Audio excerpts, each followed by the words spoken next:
தேனி மாவட்டம் ஆண்டிப்பட்டி நீர்பிடிப்பு பகுதிகளில் பெய்த தொடர் கனமழை காரணமாக வைகை ஆற்றில் வெள்ளப்பெருக்கு ஏற்பட்டுள்ளது. வைகை ஆற்றில் வெள்ளம் ஆர்ப்பரித்து செல்லும் நிலையில் தொடர்ந்து மழை பெய்து வருவதால் மேலும் நீர்வரத்து அதிகரிக்க வாய்ப்புள்ளதாக தெரிவிக்கப்பட்டுள்ளது. முதலில் அந்த காட்சிகளை பார்க்கலாம்.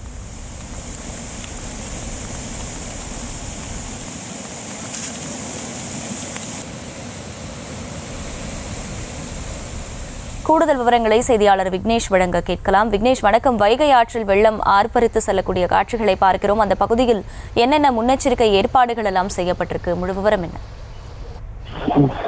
தமிழகம் முழுவதும் வடகிழக்கு பருவமழை கடந்த 2 மாதங்களாக பரவலாக பெய்து வரும் நிலையில் மேற்கு தொடர்ச்சி மலைகளாக சூழப்பட்ட தேனி மாவட்டத்தில் போதிய அளவு மழை இல்லாமல் இருந்த நிலையில் இதன் காரணமாக வைகை உற்பத்தியாக உள்ளிட்ட அனைத்து நீர்நிலைகளும் குறைந்தே காணப்பட்டது. இந்த நிலையில் தேனி மாவட்டம் முழுவதும் நேற்று மாலை முதல் மழை பெய்ய தொடங்கியது. குறிப்பாக வைகை நீர்பிடிப்பு பகுதியிலான வெள்ளிமலை, அரசரடி, மேகமலை, பொம்மராஜபுரம் பகுதிகளில் நேற்று இரவு முழுவதும் பலத்த மழை பெய்தது. விடிய பெய்த மழையால் இன்று காலை வைகை ஆற்றில் வெள்ளப்பெருக்கு ஏற்பட்டுள்ளது. வைகை ஆற்றில் ஆர்ப்பரித்து வந்து செல்லும் வெள்ளப்பெருக்கியை கண்டு விவசாயிகள் மற்றும் பொதுமக்கள் மகிழ்ச்சி அடைந்தனர். நீர்பிடிப்பு பகுதிகளில் மழை தொடர்ந்து பெய்து வருவதால் நீர்வரத்து மேலும் அதிகரிக்க வாய்ப்பு உள்ளது.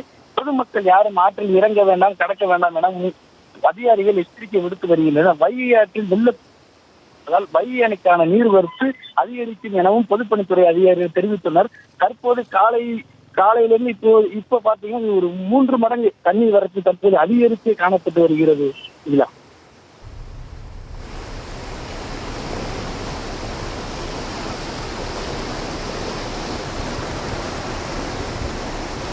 விவரங்களுக்கு நன்றி விக்னேஷ்.